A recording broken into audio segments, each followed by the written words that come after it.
Yo, cyber athletes and chicken shooters! Have you ever wondered how many hours you need to grind in CS just to be, well, at least not the worst player on your team? And how many years? 9, 12, 20? Ha! Forget everything you thought you knew about esports. Today we've got something so insane that your crosshair might just fall off.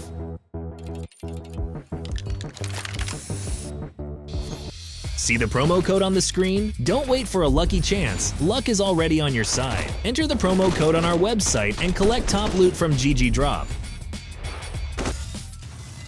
Gorgeous streamer, Donk's clone. Our first news today falls into the unbelievable but true category.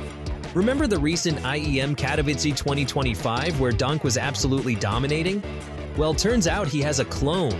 And not just anyone, but a Chinese streamer. This girl, known as Ronk, has gained hundreds of thousands of followers, simply because she looks shockingly identical to Donk. And not just in appearance, her aim isn't half bad either, even though she's still a newcomer. But wait, it gets crazier. Recently, people discovered that her father and brother bear a suspicious resemblance to pro players Rain and Danking. What is this, a family curse? Or maybe a secret esports cloning lab? Conspiracy theory confirmed. Ronk is already streaming CS2 for 10 hours a day. Looks like the esports gene is doing its job. 9-year-old kid in Team Spirit? Yeah, you heard that right. Team Spirit, the very same squad dominating the scene, has just signed a 9-year-old prodigy. His name is Amir, and he's already played more CS than some of you in your entire life. 7,800 hours. Man, I don't even have that much in Dota, and I've been grinding since diapers. Oh, and he even managed to rank up on FACEIT before getting banned for being too young. Talk about a plot twist. While other kids his age are playing in sandboxes, this little genius is training under the brother of Hobbit. Yes, the legendary Kazakh player. Imagine the esports bloodline. What's even crazier is that Amir almost ended up in one win, where Hobbit himself plays. That would have been some next-level esports family drama. Brother versus nephew, huh? But here's the best part.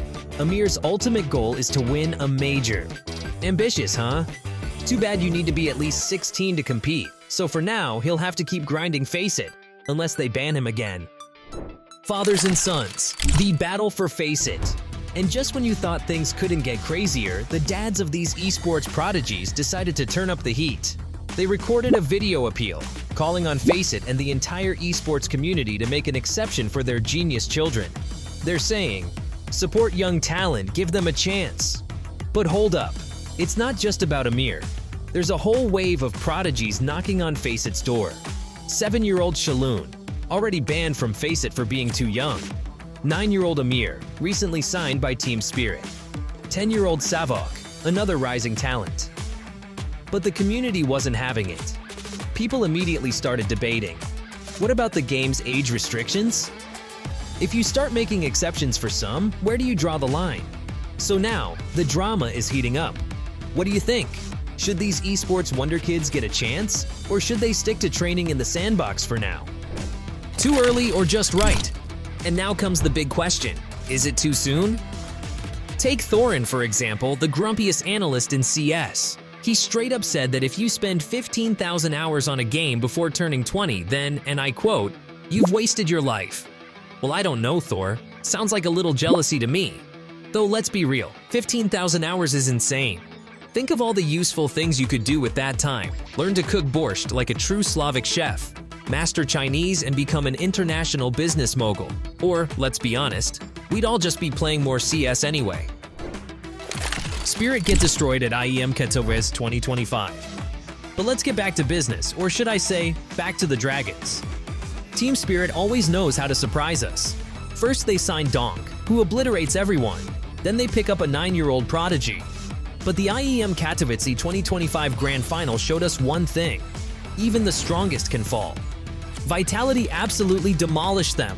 A brutal 3-0 sweep. No mercy, no chance, just pure destruction. Shiro, our beloved sniper, looked like he had a silver player controlling his mouse. Missing shots left and right. And even Donk, the man we trust to carry, couldn't pull them out of this disaster. Spirit was one step away from making history, becoming back-to-back Katowice champions. But, well, sometimes it's just not your day. ZywOo, the new king of CS? The French monster is back in prime form and absolutely wiped the floor with everyone in his path. Not only did he lead Vitality to victory, but he also tied Swemple's record for the most MVP medals in history. 21 MVPs, can you believe it? And meanwhile, S-Simple has been sitting on the bench for ages. Looks like we might have a new best of the best very soon. Of course, S-Simple is pretending not to care, saying things like, "You don't get MVPs for RMRs anyway." But come on, we all know he cares. A lot. Valve's ranking system. A total mess.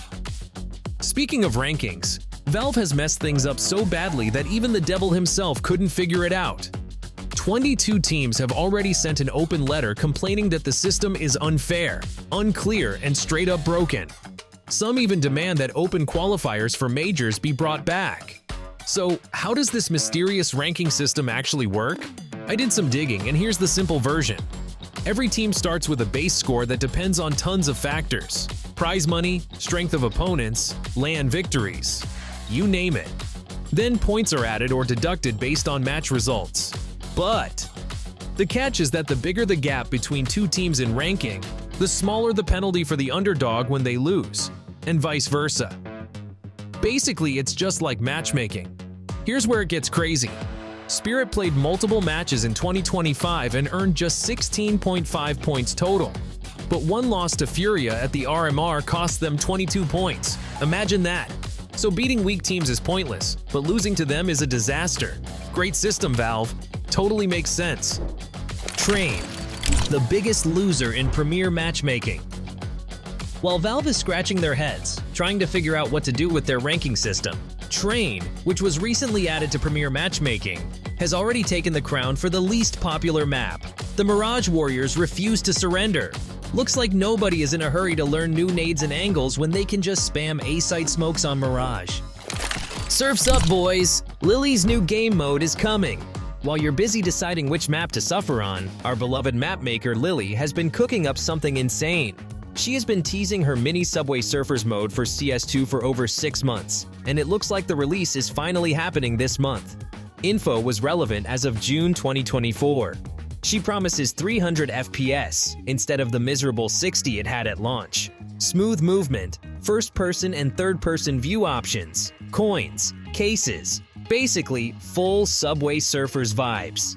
If Valve doesn't drop a massive update soon, this might just become the most played mode in CS2. Stay tuned. And now for the best part.